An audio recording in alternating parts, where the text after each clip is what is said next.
أما بعد فأعوذ بالله من الشيطان الرجيم. بسم الله الرحمن الرحيم. وأنزلنا إليك الكتاب بالحق مصدقا لما بين يديه من الكتاب ومهيمنا عليه فاحكم بينهم بما أنزل الله ولا تتبع أهواءهم عما جاءك من الحق لكل جعلنا منكم شرعة ومنهاجا ولو شاء الله لجعلكم أمة واحدة ولكن ليبلوكم فيما آتاكم فاستبقوا الخيرات إلى الله مرجعكم جميعا فينبئكم بما كنتم فيه تختلفون وأن احكم بينهم بما أنزل الله ولا تتبع أهواءهم واحذرهم أن يفتنوك عن بعض ما أنزل الله إليك فإن تولوا فاعلم أنما يريد الله أن يصيبهم ببعض ذنوبهم وإن كثيرا من الناس لفاسقون. صدق الله العلي العظيم. درود الشريف پڑھو. اللهم صل على سيدنا وسندنا وحبيبنا ومولانا محمدا النبي الأمي وعلى آله وبارك وسلم عليه بعدد كل معلوم لك دائما أبدا. اللہ تبارک و تعالی جا تمام असांजे मथां अणगणिया करम ऐं एहसान आहिनि जो अल्लाह रब ज़ुल जलाल तव्हां असांखे इशा जी निमाज़ बा जमात नसीब फरमाई ऐं उन खां पोइ क़ुर पाक जे हिन बाबरकत दर्स क़ुर जे महफ़िल में विहण जी तौफ़ीक़ बि इनायत फरमाई। गुज़िरियल आयतुनि में अल्लाह तबारक व तआला यहूदिन तौरात खे मटाए छॾियो, उन्हनि जे इन्हनि हरकतुनि खे बयानु फरमायो हो। उन खां पोइ नसराननि वरी इंजील जे अहकामात ऐं आयतुनि खे तब्दील करे छॾियो, उन्हनि जूं बि इहे शरारतूं बयानु कयूं हुयूं। अॼोकी आयत जे अंदरि यहूदन हुज़ूर सलातो सलाम जन खे हिक क़िस्म जी रुश्वत ॾियण सां ऑफर कई, जंहिंखे खणी ईअं चइजे त रुश्वत इस्लामी। हुज़ूर सलातो सलाम जन हुननि जी इहा बि क़बूल न फरमाई। उन जे मुतालिक़ अॼोकी आयतुनि जे अंदरि बयान आहे।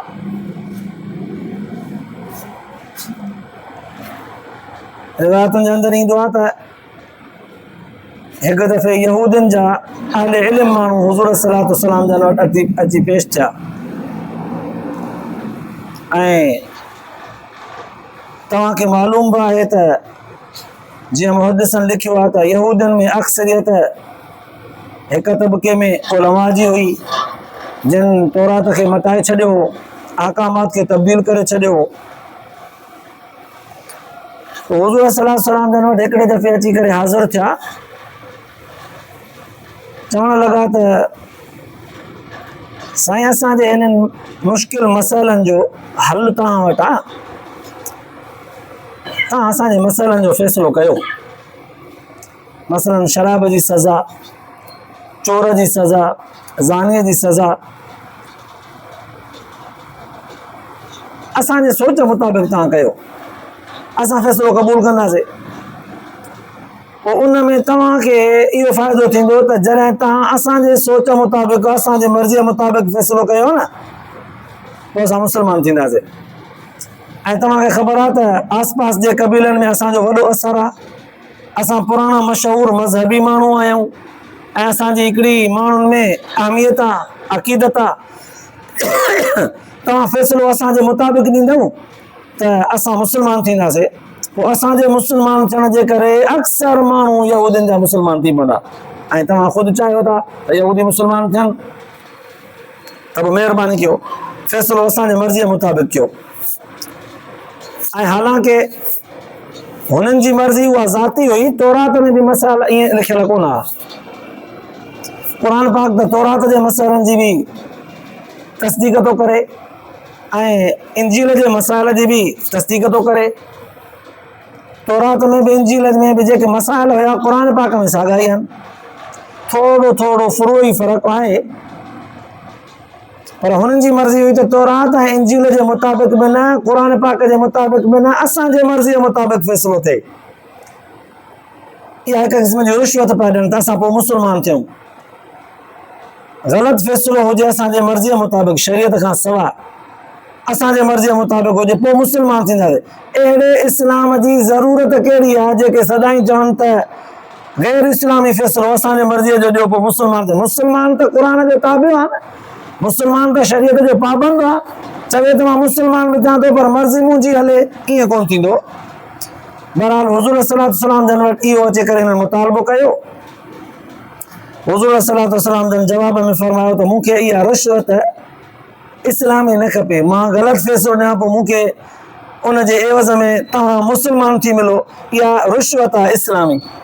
बुज़ुर्ग हुनजो नालो रखियो आहे रिश्वत इस्लामी, माना मुस्लमान थियो तव्हां मुंहिंजे रिश्वत में, ग़लति फ़ैसिले जे रिश्वत में मुस्लमान थियो, इहा रिश्वत इस्लामी मूंखे कान थी खपे। फ़ैसिलो कबो त क़ुर पाक जे उसूल मुताबिक़ कबो, शरीयत जे मुताबिक़ कबो, तव्हांजे मुताबिक़ न थींदो। ॻाल्हि आहे सिधी। इस्लाम क़बूल कयो था त बि ठीकु आहे, जे नथा क़बूल कयो त बि तव्हांजी मर्ज़ी आहे।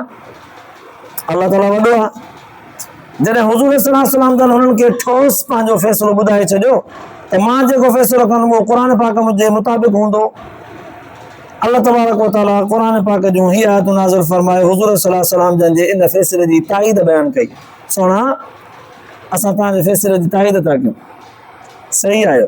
इन्ना अंज़लना इलैकल किताब व अंज़लना इलैकल किताब बिल हक़। सोना असां तुंहिंजे तरफ़ क़ुर पाक खे अॻई हक़ ऐं सच करे नाज़िल कयो आहे।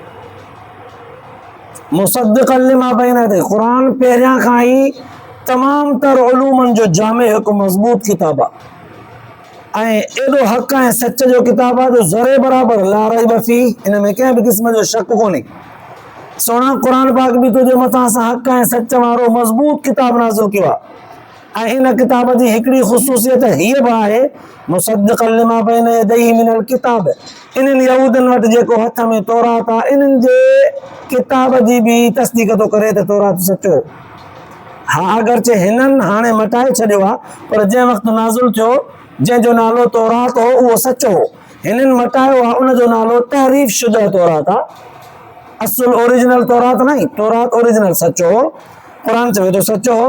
मुहाइमिनन अलैहि, अल्लाह से फरमाए तो क़ुर पाक त इन्हनि जे तौरात जो मुहाफ़िज़ आहे,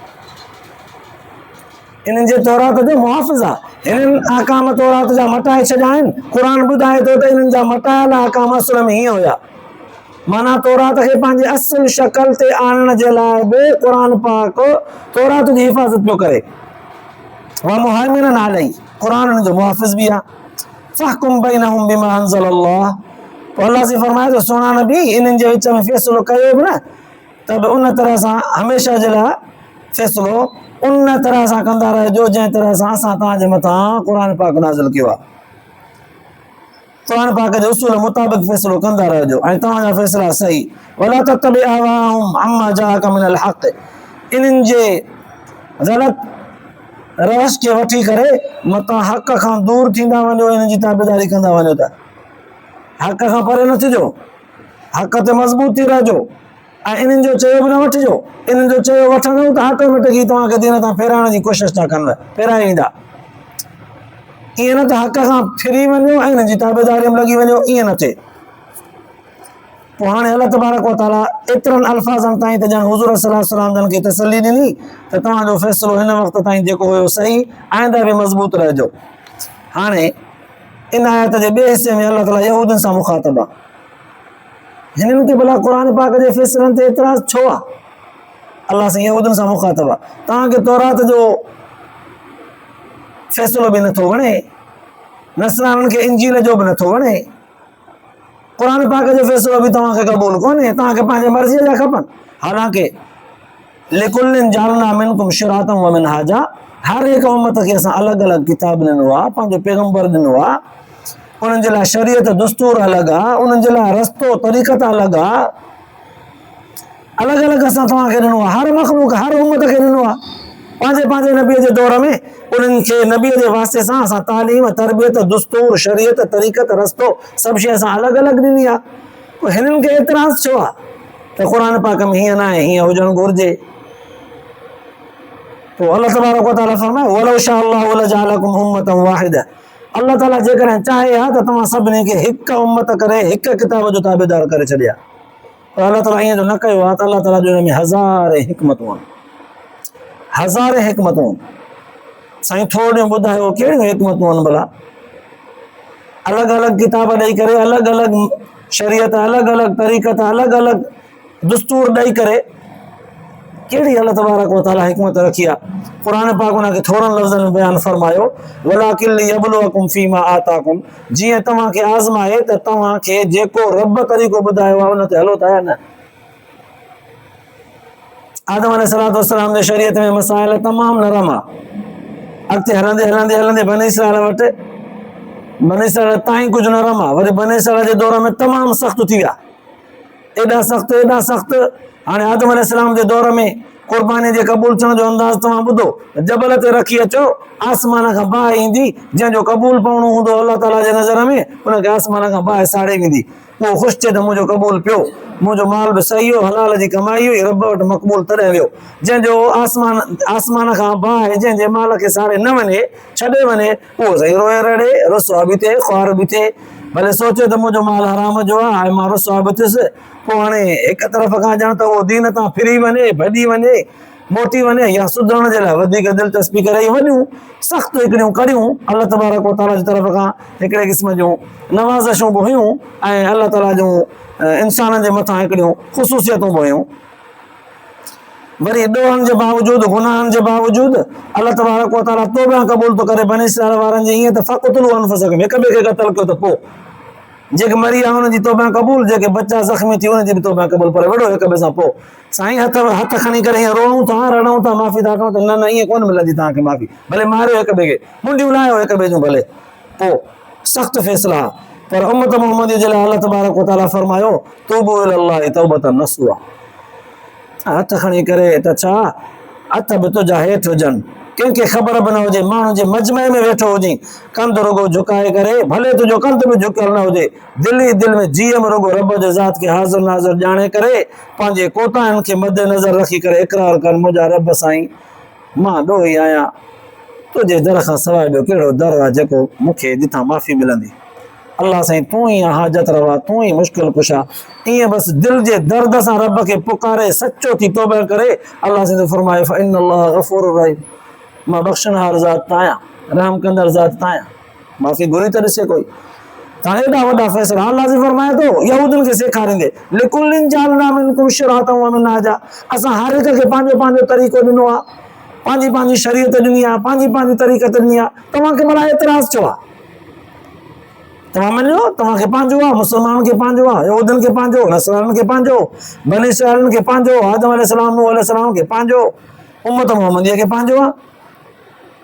जे रब चाहे यार सभिनी खे हिकु बि करे सघे पियो, पर न कयो अथई, थोरे थोरे फ़र्क़ सां अलॻि अलॻि उम्मतूं बनायूं अथई, त पोइ वलाकिन लियब्लुवकुम फीमा आताकुम, आज़माए त तव्हांखे त ॾिसूं असांजे हुक्म जी ताबेदारी कहिड़ा माण्हू कनि था, कहिड़ा असांजे हुक्म जे मुताबिक़ ज़िंदगी गुज़ारनि था। फस्तबिकुल ख़ैरात, पोइ हिमत कयो, चङाई जे कम में अग्रा थियो, ॾिसूं कहिड़ा था तव्हां मां, अल्लाह ताला ॼण त फरमाए थो कहिड़ा तव्हां मां चङाई नेकी जी तरफ़ अॻिते अॻिते था अचनि, कहिड़ा दीन इस्लाम खे फॉलो करण में ऐं उन जे मथां अमल करण में, दीन जे अहकामनि ते अमल करण में कहिड़ा जल्दी था कनि, हिमत था कनि। हिमत कयो ॾिसां कहिड़ा था कनि।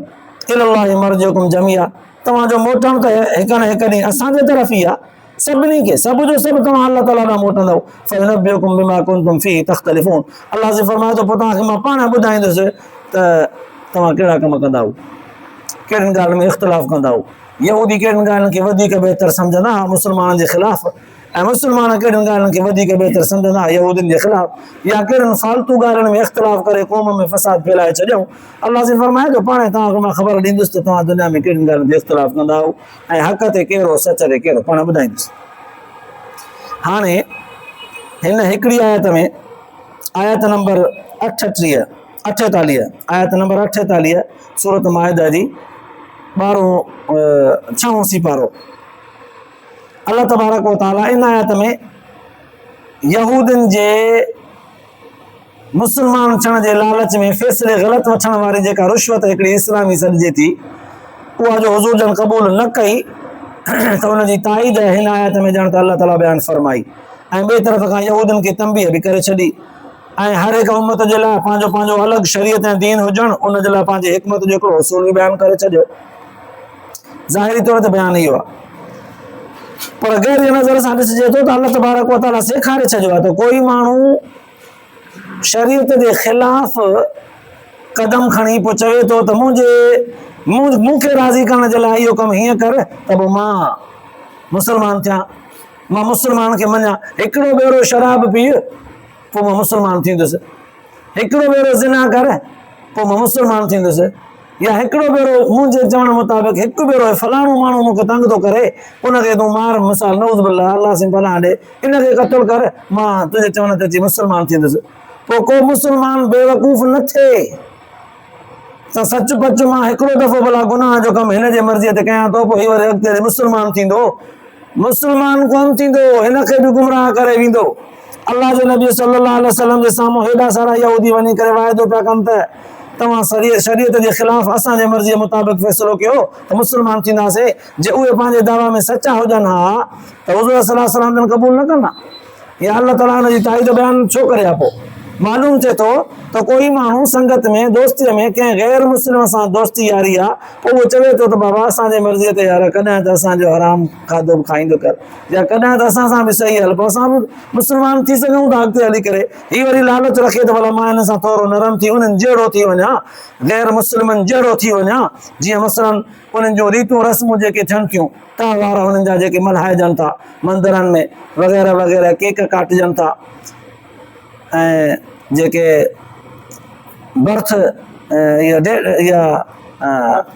बर्थडे जेका थिए थी इन में जेके उन्हनि जूं महफ़िलूं सजाइजनि थियूं गैर इस्लामी, पोइ मुस्लमान माण्हू उन्हनि सां गॾु उन्हनि में वञे थो, इहा लालच थो रखे त इन्हनि सां गॾु न करे थो मां चंबड़ंदो अचां, इन जे महफ़िल में वेंदो वञा त आहिस्ते आहिस्ते इहे मुस्लमान थींदा। भाई हो मुस्लमान न थींदा, तूं गैर मुस्लिम थी वेंदे।